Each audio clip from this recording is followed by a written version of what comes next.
नमस्कार, आप देख रहे हैं वॉइस ऑफ कोटपूतली। डालते जिले की दिन भर की बड़ी खबरों पर नजर।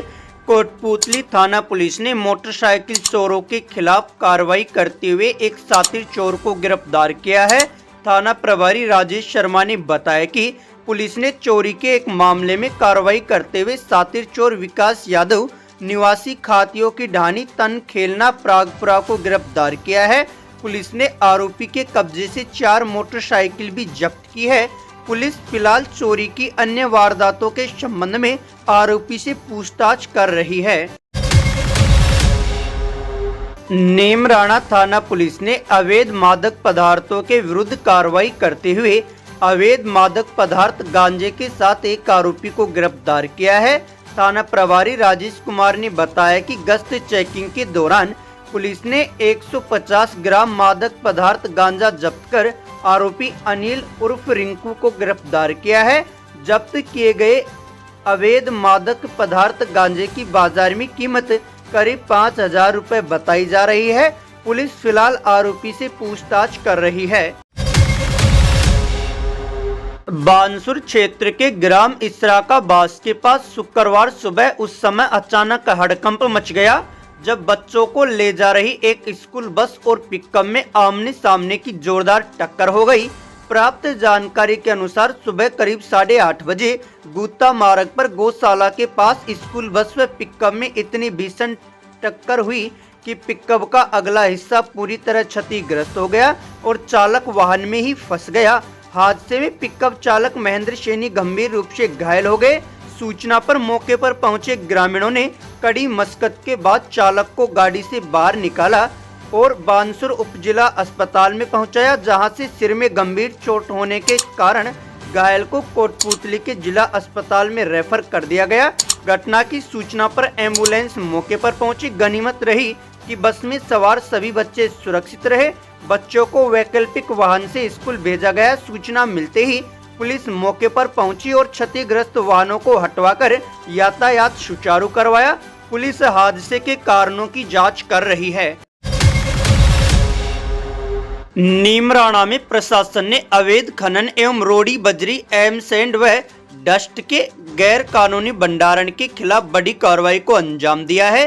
खनिज विभाग, राजस्व विभाग और पुलिस विभाग की संयुक्त टीम ने नेशनल हाईवे और बाईपास मार्ग पर स्थित अवैध स्टॉक स्थलों पर छापेमारी कर भारी मात्रा में खनन सामग्री जब्त की है।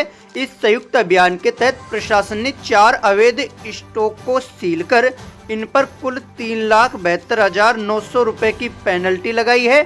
सभी मामलों में नीमराणा पुलिस ने मामला दर्ज कर जांच शुरू कर दी है। नेता प्रतिपक्ष टीकाराम जूली ने आज अलवर में प्रेस वार्ता करते हुए मनरेगा का नाम बदलने को लेकर केंद्र सरकार पर जमकर निशाना साधा। जूली ने कहा कि अब इस योजना को पीएम पोर्टल से जोड़कर मजदूरों को जहां जरूरत होगी वहां भेजा जाएगा। पहले मनरेगा के तहत मजदूर अपने गांव, ढाणी और आसपास के क्षेत्रों में ही काम करते थे। मनरेगा का जो स्वरूप है उसको ये लोग चेंज कर रहे हैं। उदाहरण के तौर पर मैं आपसे 2-3 चीजें बताऊंगा जिनका इस योजना से जुड़ाव कहीं नजर आता नहीं। महात्मा गांधी जी के नाम पे जब ये योजना थी तो उसमें गरीब का दर्द नजर आता था, कमजोर का दर्द नजर आता था, लेकिन आज महात्मा गांधी जी का नाम हटा दिया गया। 100 दिन की कार्य योजना ऑन एवरेज अगर आप देखेंगे तो राजस्थान की एवरेज भी और पूरे देश की एवरेज भी 45 से 50 दिन के बीच में रही है। लेकिन अब जो है जुमला फेंका जा रहा है 125 दिन का, क्या हम 125 दिन का रोजगार देंगे। आपने पूछा कि इफेक्ट क्या आएगा।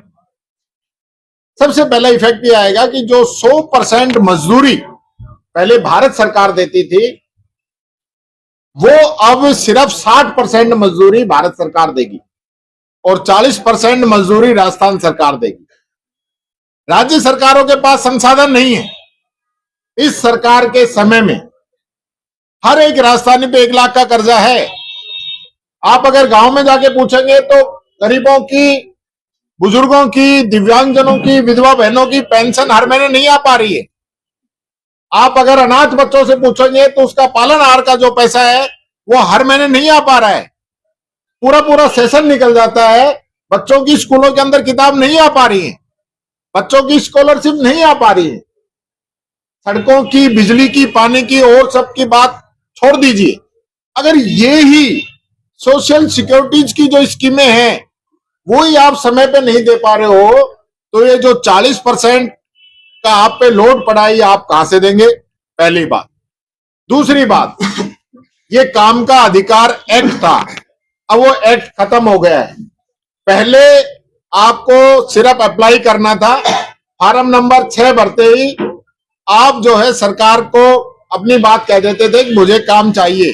सरकार की जिम्मेदारी थी आपको 100 दिन में काम देगी, 100 दिन का काम देगी, और अगर 15 दिन में काम नहीं देती तो आपको बेरोजगारी भत्ता देगी। और वो बेरोजगारी भत्ता जो है वो जो अधिकारी है उनकी तनख्वाह में से कटेगा और तनख्वाह में से कट के मजदूर को मिलेगा। इसलिए सारे अधिकारी इस बात से डरते थे और वो तय समय में काम उपलब्ध कराते थे मजदूरों को। से तो करेंगे नहीं, नाम बदलेंगे नहीं, तो सिर्फ क्या एक ही एजेंडा है इनका जो चलता रहा है उसी की वजह से नाम बदला, आप ये कहना चाह रहे हो? नहीं, देखिए इनका नाम सिर्फ और सिर्फ इसमें भगवान श्री राम का नाम आगे लेके आने से इनका उद्देश्य यही है कि इस योजना को जो हम खत्म कर रहे हैं इसका कांग्रेस विरोध नहीं कर पाए। और ये दो बातों पे लेके इनके अभी मंत्री आएंगे, पूछ लेना, दो ही बात कहेंगे वो कि हमने भगवान श्री राम का नाम रख दिया इसलिए कांग्रेस विरोध कर रही है, एक बात तो ये कहेंगे। दूसरा ये कहेंगे कि हमने 100 से बढ़ा के 125 दिन कर दिए फिर कांग्रेस को विरोध कर रही है। तीसरी बात नहीं कहेंगे। जो भजनलाल जी अभी परसों दिल्ली से आई चिट्ठी पढ़ रहे थे ना, उसमें जो लिखा था वो ही पढ़ा है उन्होंने। खुद सरपंच रहे, लेकिन एक बात भी उन्होंने सरपंचों वाली नहीं बोली, एक बात भी उन्होंने मनरेगा के जो मेट हटेंगे उनके बारे में नहीं बोली, उन्होंने एक भी बात जो रोजगार सहायक हटेंगे उनके बारे में नहीं बोली। उन्होंने तो वो बोलनी जो दिल्ली को अच्छा लगता है, तो इसलिए वो कर रहे हैं। कांग्रेस के लोकसभा में बोल रहे थे तो यहाँ निचले स्तर पर अब जब प्रभारी मंत्री या भाजपा के लोग अपने भाषण देंगे या प्रेस कॉन्फ्रेंस करेंगे या इलाके में जाएंगे तो वहाँ क्या उनका विरोध करने कांग्रेस जाएगी कि अब हमसे बात करो? नहीं, देखिए वो अपनी बात कहें, हम अपनी बात करें, हमें कोई उनसे डायरेक्ट टकराव करने का हमारा कोई हम इस प्रकार की हमारी स्ट्रेटेजी नहीं है। हम जनता के बीच में जाएंगे, जनता को अपनी बात कहेंगे, मीडिया के बीच में जाएंगे, आप लोगों से अपनी बात कहेंगे। हमने अभी जो है पूरा कार्यक्रम जो है अभी भंवर साहब बताएंगे, अलवर का जो कार्यक्रम है एक बार